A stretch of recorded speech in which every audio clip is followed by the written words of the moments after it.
Olá, eu sou o Tenente Coronel Peterson e está no ar mais uma edição do programa Pensando em Segurança.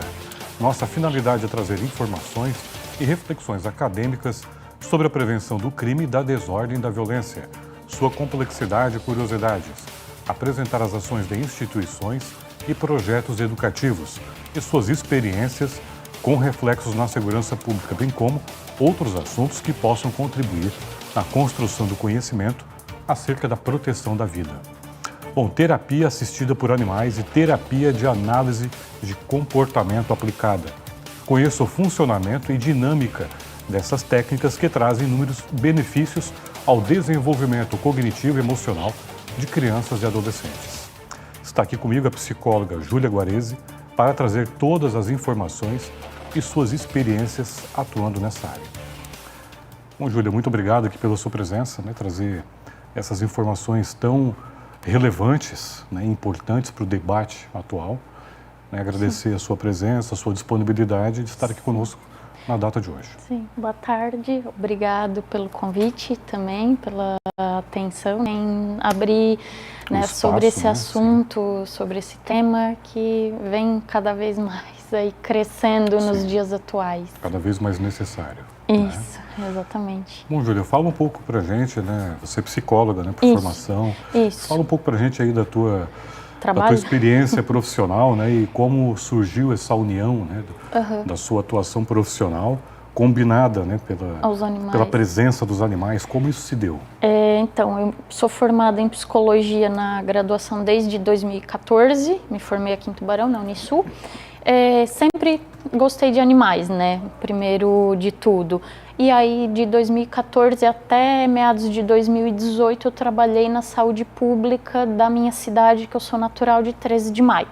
Sim. E aí, a partir disso, eu quis sempre algo mais para os pacientes. A saúde pública era só dentro da salinha, te limitava muito, eu achava o serviço, o trabalho, a terapia para os pacientes muito limitada. Sim. Eu dizia que eu queria ir para a prática com o paciente, eu queria mostrar que eles podiam algo mais. Sim. Na época eu trabalhava mais com adultos também, na saúde pública. E aí, a partir de 2018 em diante, eu descobri a ecoterapia. Então, a partir disso, eu entrei no mundo dos animais, usar a terapia com os animais. E aí, a partir disso, eu fui pesquisar, fui procurar o que era a ecoterapia. Nunca tinha ouvido falar na faculdade, porque realmente, infelizmente, na faculdade a gente não ouve sobre isso, na psicologia. Esse reconhecimento da ecoterapia só tem na fisioterapia e na medicina. A psicologia ainda não tem, mas quem sabe a gente consiga no futuro. E aí, a partir dali, eu fui buscar e descobri que existia curso para a área de ecoterapia e também para usar outros animais. Sim. E aí fui fazer curso, fui me especializar, buscar descobrir mais a possibilidade, de ajudar pessoas, de ajudar pessoas.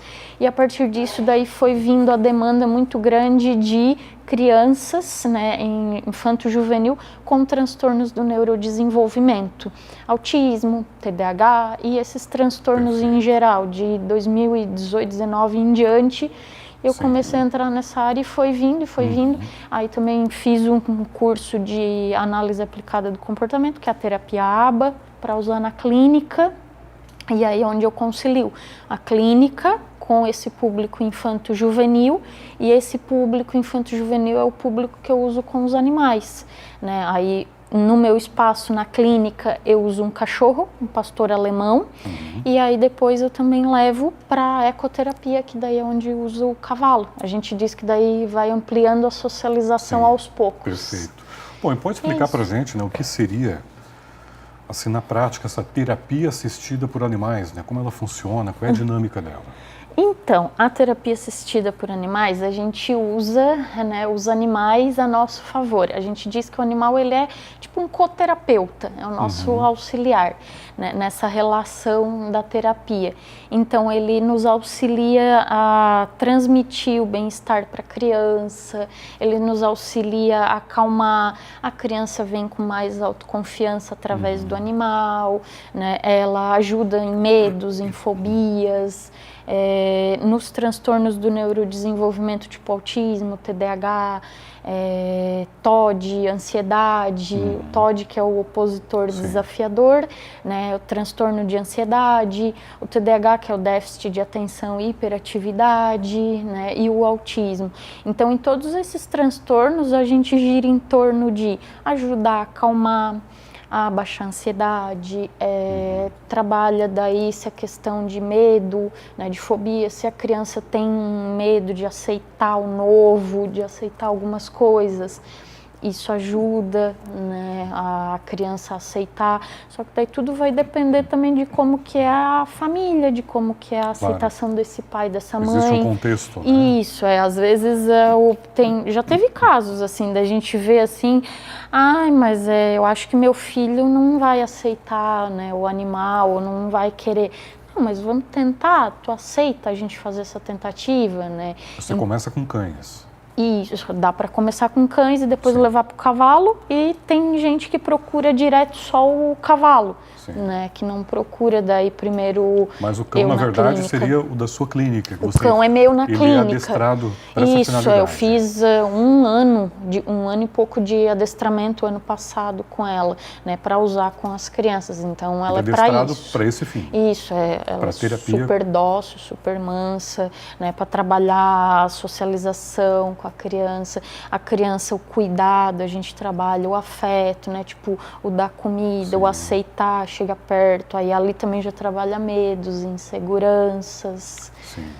E nessa terapia você indica também que a criança, por exemplo, adote um cão e também tenha um seu? Então, ou ele é específico essa terapia na sua clínica? Esse cão que eu tenho, no caso, é para isso, assim, mas a criança em si, tipo autista, esses transtornos assim, eu não digo que não é ruim, é bom ter um animal em casa, só que daí tem que ver a disponibilidade de cuidado dessa família, né, de dedicar uma atenção, é um ser vivo, a criança como é que vai reagir a tudo isso, porque já teve casos que a família fala assim, mas eu já tentei ter um animal em casa, ele não gosta, às vezes ele trata mal, né, tudo depende do transtorno que a criança tem, mas claro que é bom, assim, é um ser vivo para a criança gerar esse afeto, esse cuidado. Se conseguir conciliar isso de forma adequada em casa, seria até um apoio no tratamento. Exatamente, seria um apoio, mas teria que ver toda essa questão, assim, porque já teve gente que tentou, não deu certo, aí o que acontece? Acaba tendo que se desfazer do animal. Causa até um transtorno, né, se não for algo realmente consciente. Então, nem todos os casos é bom que tenha em casa. Tem casos que às vezes é bom só ter o contato limitado ali, um pouquinho no espaço, ali já vai ajudar, já vai beneficiar. E deu, assim. Continuamos no próximo bloco. O programa Pensando em Segurança vai para um breve intervalo, nós voltamos em instantes.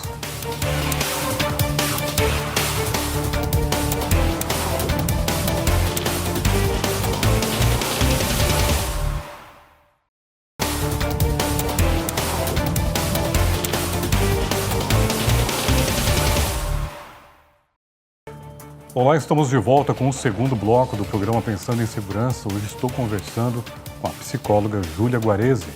Nosso assunto, nosso tema de hoje, sobre terapia assistida por animais e terapia de análise do comportamento aplicado. Bom, dando continuidade então, né, Júlia, fala um pouco pra gente nesse segundo bloco sobre um assunto, né, uma atividade que você tem bastante experiência e trabalha, que é a ecoterapia. Como funciona? Então, a ecoterapia, ela é uma atividade onde a gente usa o cavalo, né, para esse benefício das pessoas. Então, é uma atividade que a gente trabalha a saúde, a gente trabalha o emocional, psíquico, e trabalha o motor, né, da criança. Então, a gente trabalha toda essa parte biopsicossocial que a gente diz, né? E a ecoterapia, a gente tem a associação, né, que a gente diz de ecoterapia, que fica em Brasília, onde a gente faz os nossos cursos, né, então é tudo baseado, né, neles que a gente trabalha, e aí a gente utiliza ali, o foco é o cavalo, né, utilizar o cavalo em benefício da criança. A gente começa com aproximações sucessivas, a criança às vezes de primeira não vai montar, né, a gente aproxima com carinho, com escovação, com dar comida, né, para o animal, e aí depois a gente tenta a montaria, que normalmente é o mais difícil, né, para a criança. Sim. Às vezes ele tem medo de altura, né, algumas coisas assim. E aí tem criança que de primeira já monta, já é tranquila, né, já às vezes já tem essa vontade, né. E aí a partir dali a gente vai trabalhando, né, através de atividades pedagógicas, atividades lúdicas, com alongamentos, com exercícios também, motor, físico, né, então trabalha toda essa parte. E aí vai gerando confiança, autonomia na criança. Quais são as indicações que você mais recebe? Então, hoje vem sendo muito usado para autismo, né? Assim como tem também na parte clínica hoje, para mim, vem muito o autismo, né? O TDAH, que é o déficit de atenção e hiperatividade, problemas de ansiedade, né? E tem também os casos de opositor desafiador, né? Que é o transtorno.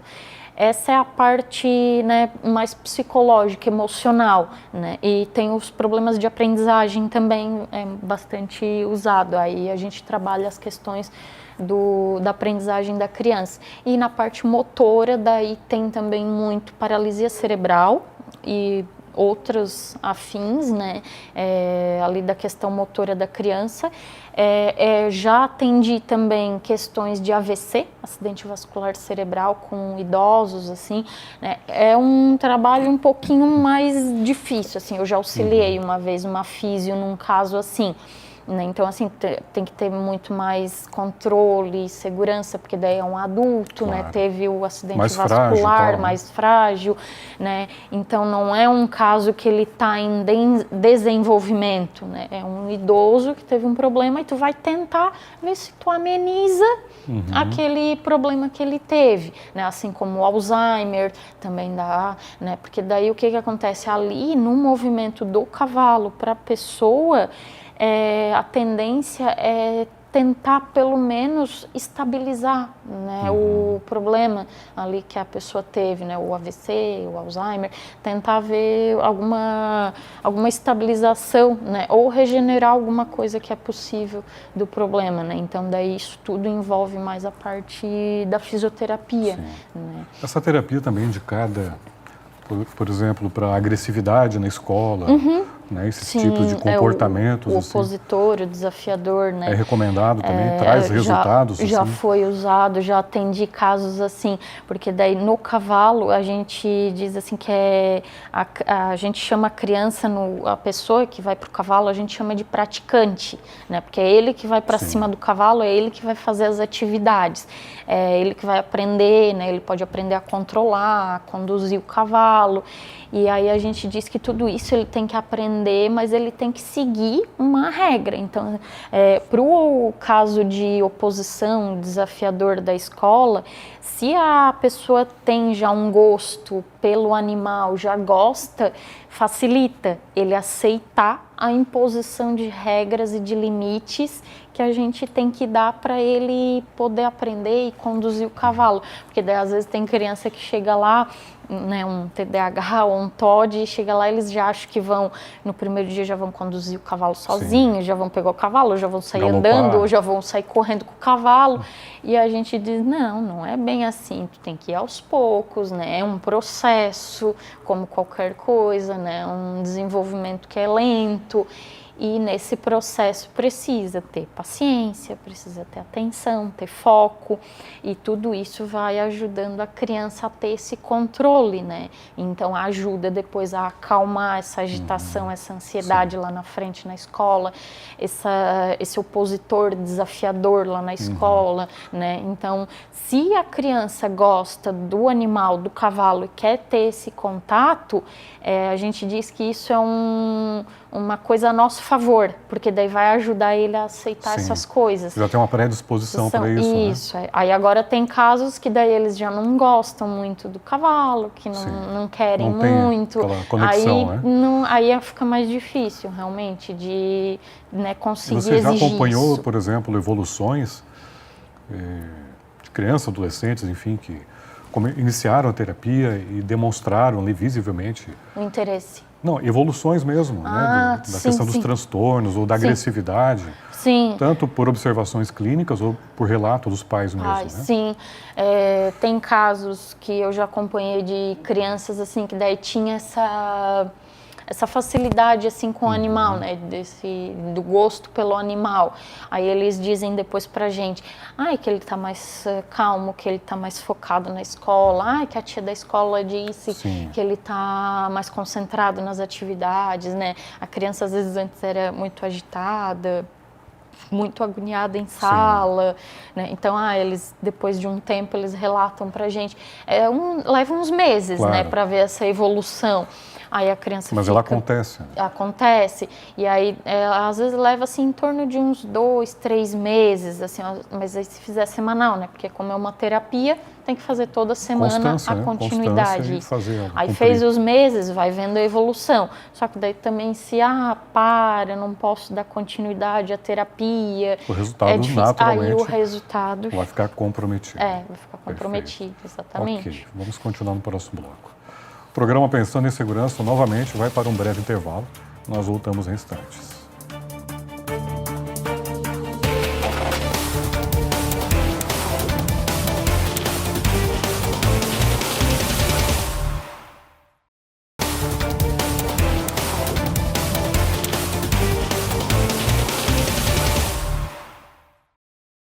Olá, estamos de volta com o último bloco do programa Pensando em Segurança.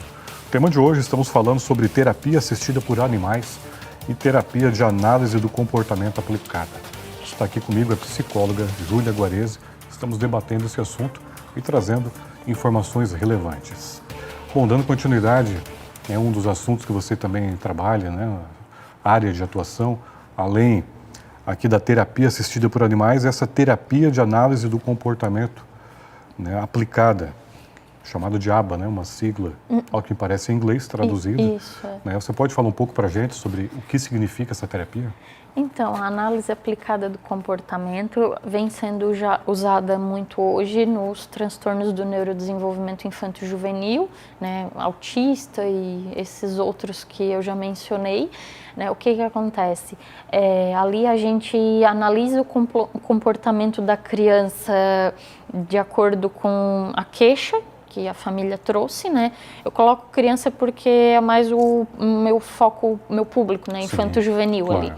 Então, de acordo com a queixa que a família trouxe, né? O probleminha da criança, a gente vê o que está acontecendo antes, né? Normalmente, às vezes, é alguma coisa que acontece em casa, acontece na escola. O que aconteceu antes que gerou esse comportamento que a gente diz estressor, ou esse comportamento errado ou desregulado.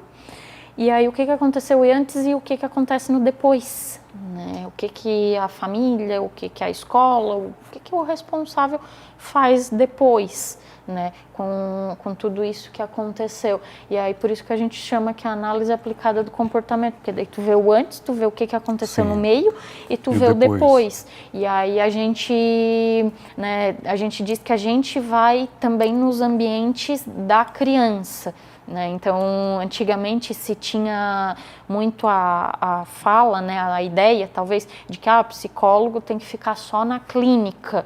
Tu não pode sair da clínica, tu não pode, às vezes, ter contato externo com a criança, com a pessoa, com a família, né? Então, o que acontece? Hoje já é diferente. Não, tu tem que ter esse contato, só que, claro, tudo tem um limite, tem né, a gente diz uma medida de consciência, de noção. Então, eu vou na escola, eu vou no ambiente da criança, eu vou, às vezes, na casa da criança, porque eu vejo aonde que está mais o foco que está acontecendo, né? Essa desregulação, esse comportamento errado da criança. Onde que acontece mais? Na escola, em casa, né? Então, em algum outro ambiente da criança, então eu vou nesse ambiente da criança observar, ver o que está acontecendo, ver às vezes como é que esse familiar está agindo diante desse comportamento da criança. E, na verdade, também ela é indicada assim, para quais situações, quais circunstâncias, né? que você recomenda essa terapia? Sim.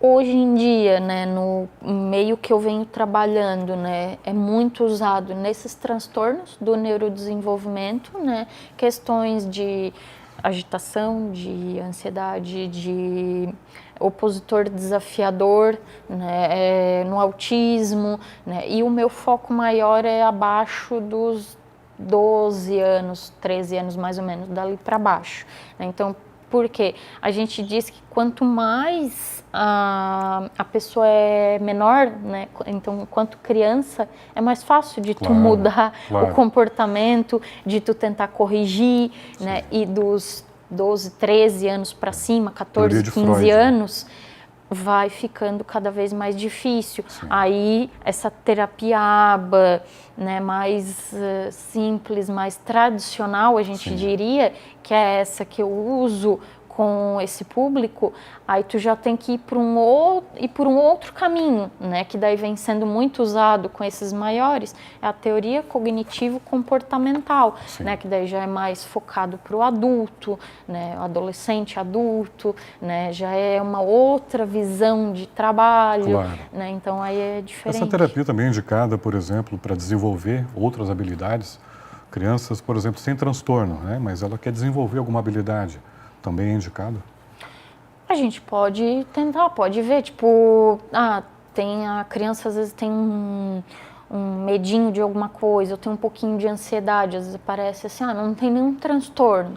Mas ele tem um pouquinho de medo daquilo lá, tem um pouquinho de ansiedade, eu tô achando meio estranho, tô meio preocupado, eu queria uma ajuda psicológica porque eu quero melhorar, né, esse medo que ele tem, né, às vezes é um medo de animal, que nem eu falei, né, exato. E às vezes a família quer trabalhar aquilo ali, então tá, então vamos tentar trabalhar, vamos tentar usar o animal para isso, né? Ele anda meio ansioso, meio agoniado com isso, com aquilo, né? Eu queria melhorar, trabalhar isso nele. Pode também, não necessariamente precisa ter o transtorno, Sim, né? Perfeito. Tudo vai, às vezes, do que a família, do que o pai, do que a mãe, né, percebe nessa criança. E quando se trata, né, como estamos falando aqui, de agressividade escolar, né, agressividade na escola, os pais vêm trazer quais os mecanismos, né, na terapia que são utilizados, quais pontos para realmente mudar esse comportamento ou trazer melhorias, né, para essa forma de agir.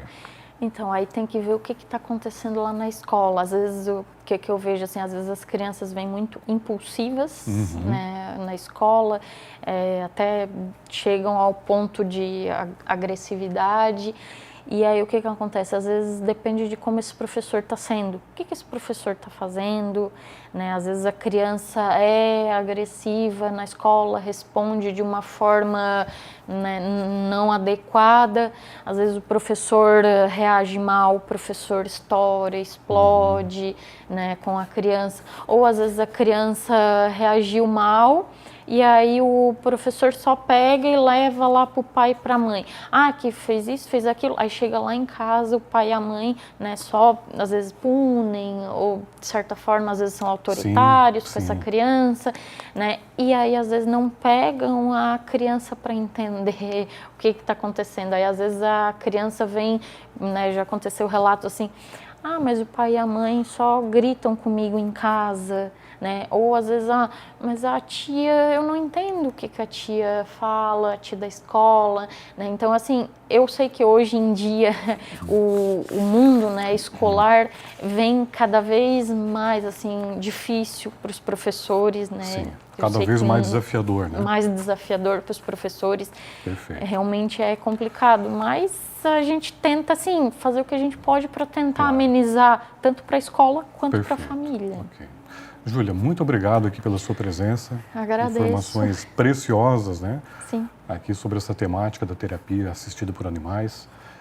Enfim, aqui fica o nosso agradecimento. Estamos sempre à disposição. Agradeço a atenção, o convite, né? Quem tiver, às vezes, alguma dúvida, alguma coisa, fico à disposição, né? Só me procurar aí nas redes sociais que vai achar meu nome, né? Tanto para a área de terapia assistida por animais, quanto a terapia clínica, né? Que eu vou estar esclarecendo mais informações. Obrigado. Muito obrigado, mais uma vez. Bom, hoje eu conversei com a psicóloga Júlia Guarese sobre terapia assistida por animais. O programa Pensando em Segurança fica mais uma vez por aqui. Nos acompanhe pelas redes sociais. Instagram, Facebook, entrevistas completas disponíveis no YouTube. Até o próximo programa e não se esqueça, apoie quem te protege.